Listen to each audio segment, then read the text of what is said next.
Nous abordons à présent un chapitre concernant des notions principalement financières, des notions, allons-nous dire, d'économie financière, de finance.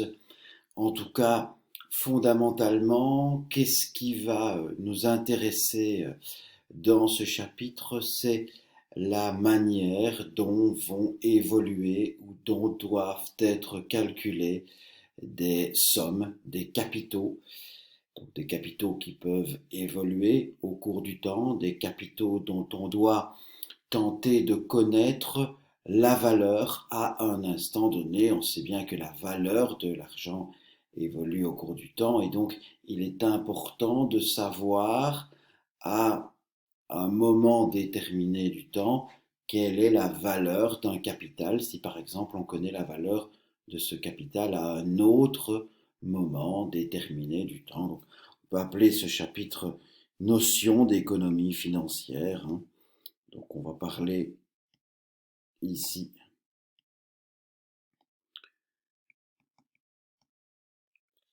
d'économie financière, de notion d'économie financière et en particulier donc de ces taux à point 1. On va le consacrer donc au taux. Qu'est-ce que c'est un taux d'intérêt? Qu'est-ce que c'est un taux d'intérêt? Un taux d'intérêt effectif, un taux d'intérêt annuel, un taux d'intérêt équivalent annuel, un taux d'intérêt et période,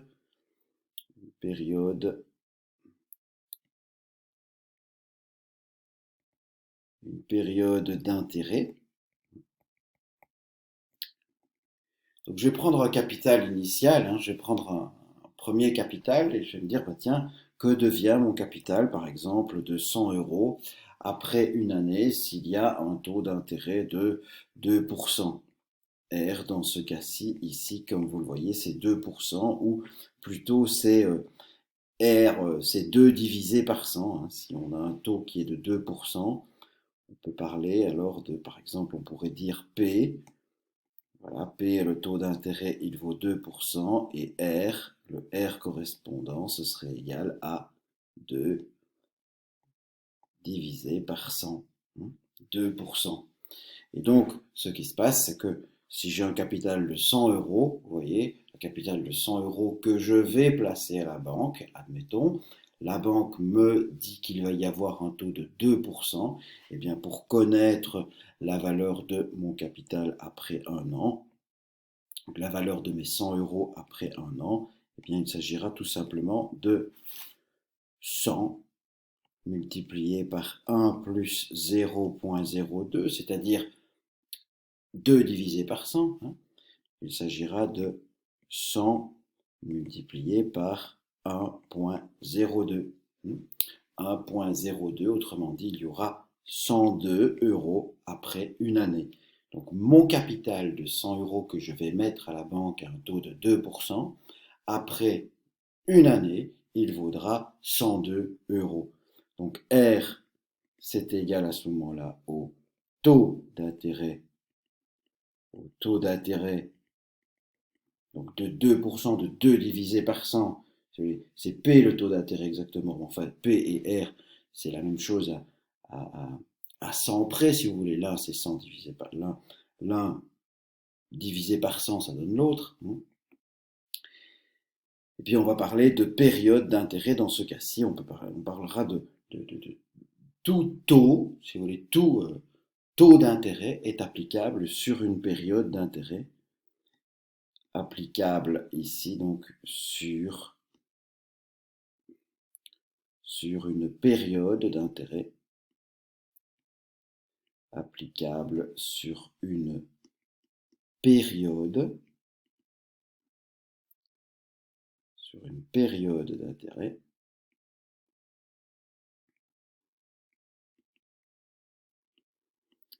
Et ici, cette période d'intérêt, dans l'exemple que je prends, cette période d'intérêt va correspondre à un an. Donc ici, si on veut regarder un exemple, dans mon exemple, ici j'ai un an, j'ai R qui vaut 2% sur un an et ça me fait donc après un an, 100 € devient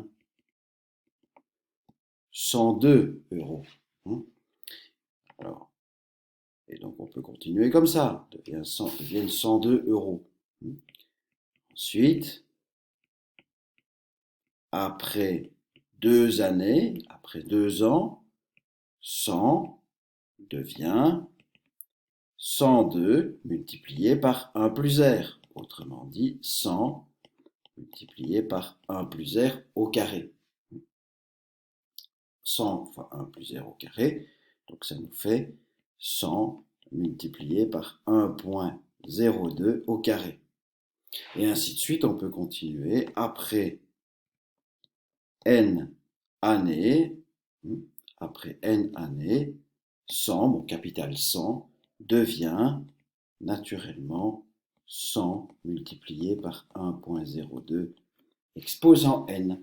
Après n années, mon capital devient le capital initial, c'est-à-dire 100, multiplié par 1 plus le taux d'intérêt annuel, dans ce cas-ci, taux d'intérêt sur une période de 1 an, taux d'intérêt 1,02, exposant n le nombre d'années où ce montant est capitalisé, par exemple, sur un compte en banque. Alors, la capitalisation, ici, les intérêts sont fournis après une année. Donc, j'ai envie de dire, les intérêts sont fournis après une année, mais nous pourrions avoir des intérêts qui sont délivrés, c'est-à-dire qu'il y a une capitalisation qui est effectuée, qui sont délivrés, par exemple, 2 fois par an. Et on pourrait définir, je reviens à une couleur initiale, donc ici je vais prendre, c'est le point A, donc taux d'intérêt annuel. Le point B, je pourrais qualifier ça de une capitalisation, si vous voulez, un intérêt qui est comptabilisé plusieurs fois. Donc on aurait un R qui serait dans ce cas-ci un taux qui, par exemple, R divisé par 2 pourrait être un taux périodique. Un taux périodique, c'est-à-dire par exemple ici R divisé par 2, on appellerait ça un taux bisannuel, un taux qui est appliqué 2 fois par an. Taux appliqué 2 fois par an. Et donc à ce moment-là, mon capital de 100, qu'est-ce qu'il deviendrait? Il deviendrait 1 plus R sur 2 fois 1 plus R sur 2 après un an.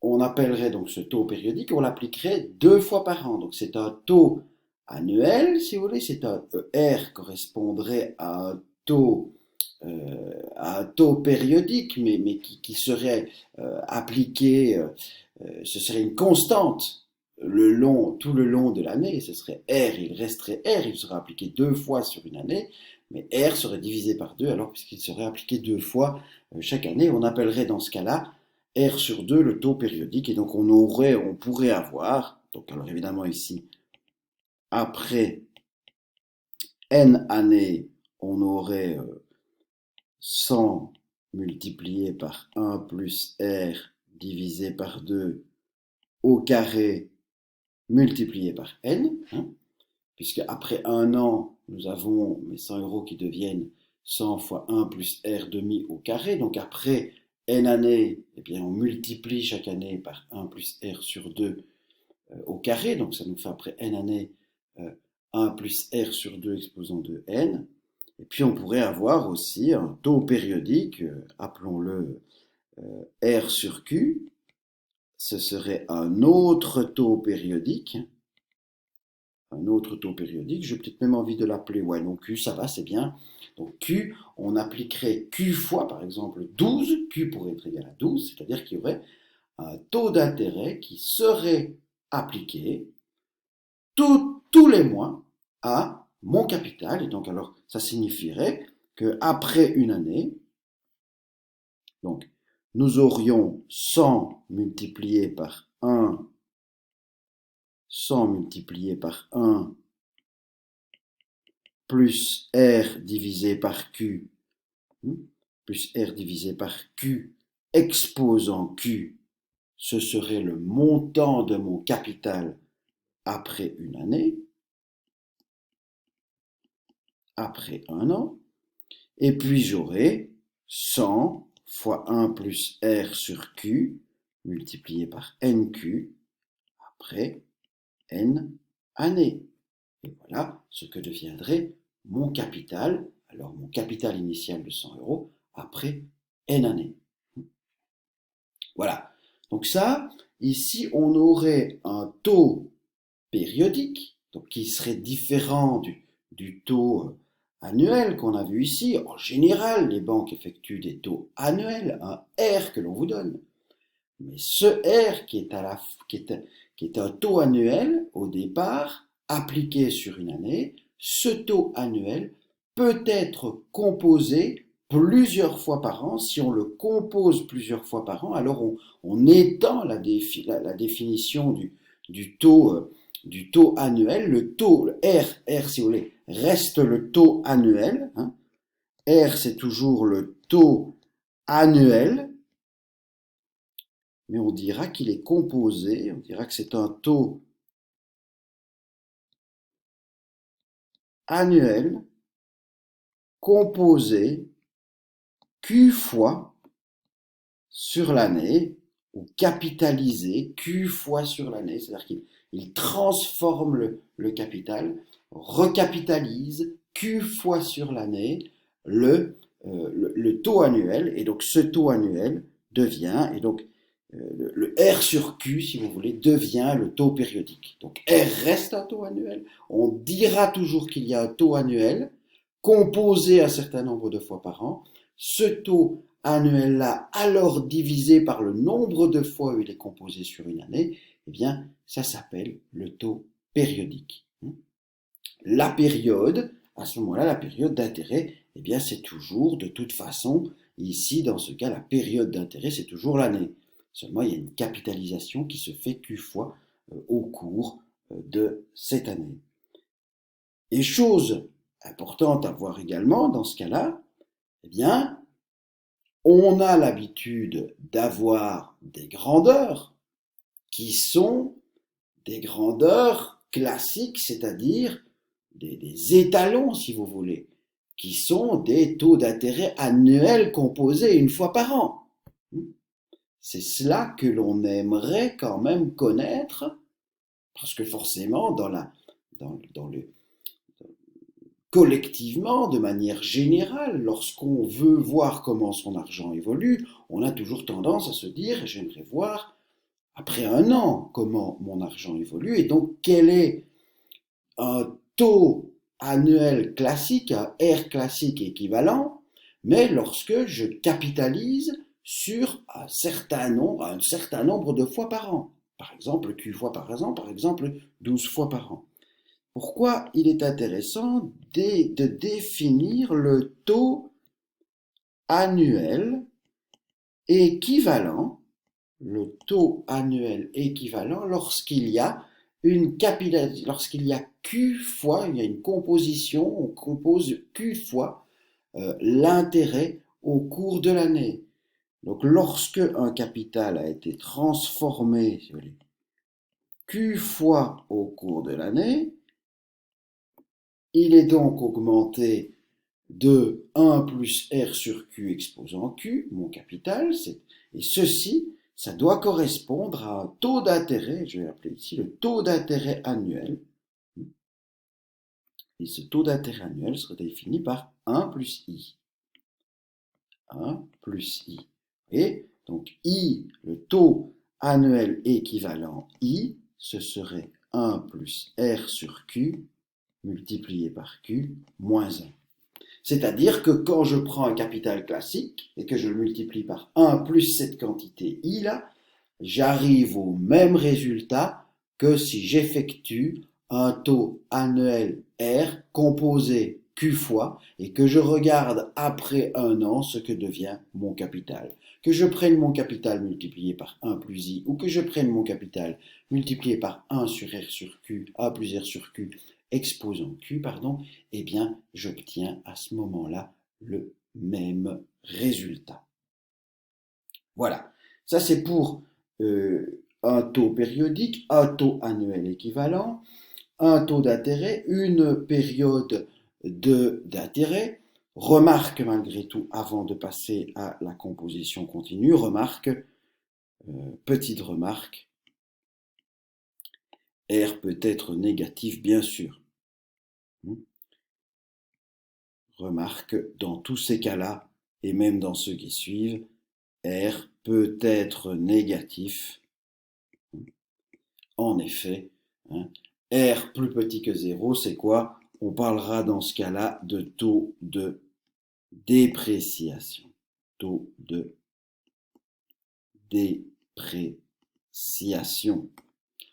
Taux de dépréciation, donc c'est par exemple l'amortissement d'un matériel. Vous avez un ordinateur, eh bien on va vous calculer après un an quelle est sa perte de valeur.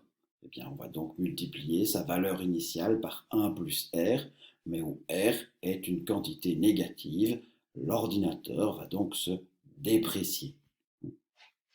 Voilà en ce qui concerne le vocabulaire initial, et puis on passe, dans ce qui va suivre, R peut toujours être négatif, mais on va passer à ce point-là qui est la composition, la capitalisation continue. La capitalisation continue, alors c'est très simple, la manière dont on peut imaginer les choses, c'est se dire, que se passe-t-il? Alors c'est très simple, mathématiquement, c'est beaucoup plus difficile dans la réalité de comprendre ce qu'est une composition, une capitalisation continue, et c'est ça qu'on va voir ici dans ce dernier point. Qu'est-ce qu'une capitalisation continue? On doit imaginer qu'on a un intérêt instantané qui va tomber sans arrêt sur mon capital initial qui évolue au cours du temps. On va faire ça pour des raisons que je vais expliquer par la suite, mais fondamentalement, c'est se dire, je vais capitaliser, je vais appliquer le taux d'intérêt de manière continue. Si on l'applique 12 fois par an, pourquoi est-ce qu'on ne peut pas l'appliquer 100 fois, 200 fois, un nombre infini de fois? Donc ça signifie que ce qu'on calcule dans ce cas-là, ce serait une limite pour Q tendant vers l'infini, puisque je capitalise Q fois par an, mais Q devient de plus en plus grand, et je veux savoir quel est, après un an, le facteur qui va multiplier mon capital. Donc en gros, le facteur qui multiplie mon capital, nous savons que c'est R sur Q exposant Q. Donc que se passe-t-il pour ce facteur, pour savoir après un an ce que devient mon capital lorsqu'il y a capitalisation continue? Je dois multiplier par un facteur mon capital initial, c'est 1 plus R sur Q exposant Q, et donc je veux savoir ce qui se passe, que devient mon capital après un an, s'il y avait une application de l'intérêt instantané à chaque instant, à chaque seconde, à chaque milliseconde, à chaque epsilon d'instant, si vous voulez. Donc on doit calculer cette limite-là. Cette limite-là, que vaut-elle? Elle vaut l'exponentielle de Q fois le logarithme de R. Q fois le ln, de 1 plus R sur Q. On va regarder cette quantité-là, vers quoi tend-elle lorsque l'on va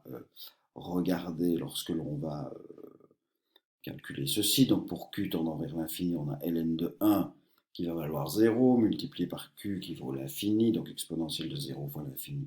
Ça ne fonctionne pas, il faut appliquer l'hôpital sur l'exposant de l'exponentielle, donc on va garder une exponentielle ici.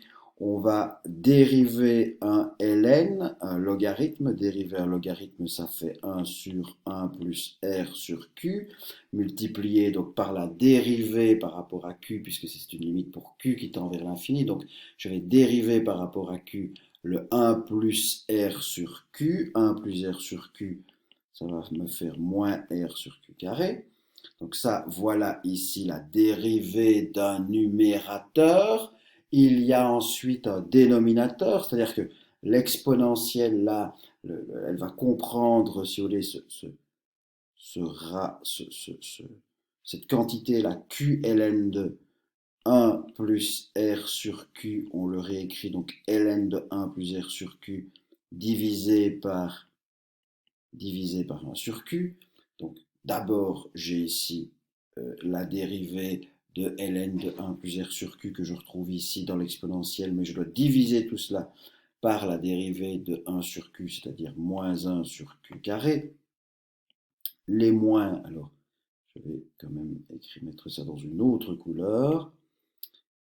Ici j'ai moins R sur Q carré, et donc je vais ici enlever les moins, enlever les Q carrés, et me retrouver avec une quantité exponentielle donc de moins, alors il devrait y avoir un R, voilà ici un R au numérateur, divisé par 1 plus R sur Q, et donc je dois calculer toujours, ah oui, j'ai omis de mettre les limites ici, mais on a bien compris que ici, ici et ici doivent intervenir partout les limites pour Q tendant vers l'infini, et donc lorsque Q tend vers l'infini, R sur Q va tendre vers 0, et donc ici j'ai une exponentielle de R tout simplement. R sur Q, ça tend vers 0, R sur 1, ça fait 1, et donc j'ai une exponentielle de R. Voilà en quoi va se transformer mon capital. Donc, si vous voulez, lorsque j'avais, après un an, si vous voulez, en capitalisation continue, après un an, que se passe-t-il après un an? Mon capital devient 100 multiplié par exponentielle de R. Et après N années, eh bien, j'ai mon capital initial, qui est toujours de 100 euros, qui devient exponentiel, qui devient 100 fois exponentielle de R fois exponentielle de R fois exponentielle de R, autrement dit exponentielle de Rn. Et voilà donc une capitalisation continue, voilà à quoi correspond une capitalisation continue. Évidemment, lorsqu'il y a capitalisation continue, il y a également cette question du taux annuel équivalent. Donc, comme je multiplie par 1 sur R, comme je multiplie, je vais reprendre du mauve, comme je multiplie par 1 sur R, comme je multiplie par exponentielle de R, je peux calculer un taux annuel équivalent.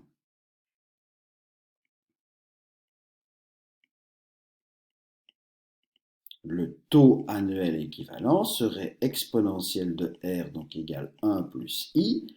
Dans ce cas-ci, donc I serait exponentielle de R moins 1. Donc ça signifie que je peux calculer un taux annuel équivalent, c'est-à-dire lorsque j'ai un capital que je le multiplie par exponentielle de R, il existe un I tel que le capital multiplié par 1 sur I va donner la même valeur après un an que le taux annuel petit r composé continuellement, capitalisé continuellement durant l'année. Ça, c'est pour le taux annuel équivalent. Et donc, quand on a ça, on peut aussi regarder la manière dont vont évoluer les capitaux. Donc, j'ai envie de dire, voilà, on a un taux annuel équivalent, et j'ai envie de dire, ok, regardons pour un capital, j'ai envie de dire, remarque, pour un capital, initial, que je vais appeler S0, eh bien nous avons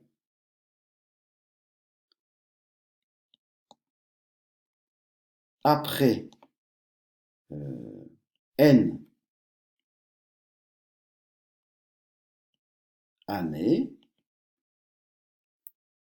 nous avons S de N qui sera égal à S0 fois exponentielle de Rn. Si je regarde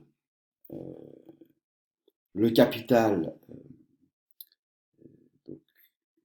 S0 multiplié par exponentielle de Rn. Donc là, on a ce qui va se passer après n années.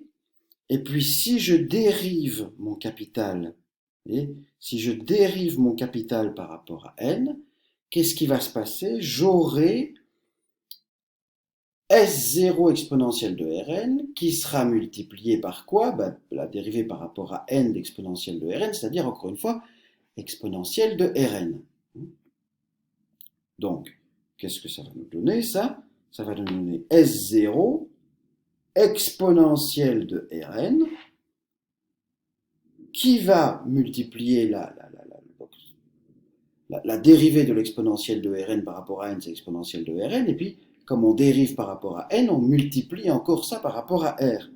Ce sera S0 exponentielle de Rn multiplié par r. Pour être tout à fait juste, donc c'est-à-dire que nous aurons S de n.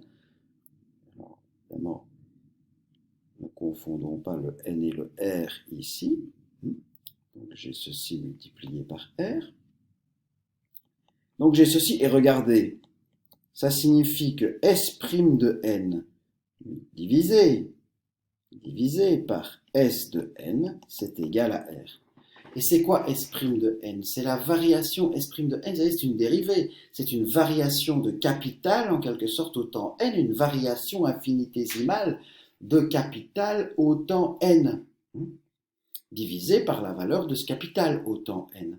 Une variation infinitésimale du capital au temps n divisé par la valeur de ce capital au temps n. Eh bien, ouais, voilà pourquoi ici, quand j'écris ceci, quand on écrit ceci, on a envie de parler en termes de R, de traduire intuitivement ce qu'on disait déjà pour R, c'est-à-dire que R, c'était un taux instantané d'intérêt en quelque sorte, un taux annuel, mais composé infiniment, composé instantanément tout au long de l'année. Et donc ça se traduit un petit peu ici par cette idée de dérivée, là, cette idée de dérivée de S'(n) divisé par Sn. Hein. Si on imagine un accroissement, c'est toujours la même chose, hein, si on imagine un accroissement qui vaut 1, la dérivée approximativement, donc c'est S de n plus 1 moins S de n divisé par 1. Hein. Donc c'est une variation au cours d'une unité de temps, si vous voulez, d'une petite unité de temps, de mon capital divisé par le capital au temps n, donc au temps initial, juste avant qu'il n'y ait cette petite variation là de une unité. Hein. Et donc ce S'(n, là, si par exemple on a n qui est un nombre de secondes, hein, en quelque sorte, le plus 1 c'est plus une seconde, il y a une variation, c'est la variation instantanée du capital après chaque seconde en quelque sorte. Hein. Voilà, sauf que c'est même pas une seconde, c'est encore plus petit que ça, c'est la variation infinitésimale du capital divisé par ce capital initial juste avant cette variation-là. Donc ceci, ça vaut vraiment la peine donc de parler ici de rendement instantané, de capital. Voilà, le rendement instantané de capital. Je vais peut-être l'entourer également, celui-là, puisque ça vaut la peine de le concevoir comme ceci. Donc on a un taux annuel équivalent lorsqu'on est en proposition continue, on a également un rendement instantané de capital comme si ça se produisait réellement. Alors ça ne se produit jamais réellement, sauf que on peut calculer le I mauve qui se trouve ici, le taux annuel équivalent, et l'appliquer chaque année comme étant l'exponentielle d'un R composé annuellement moins 1.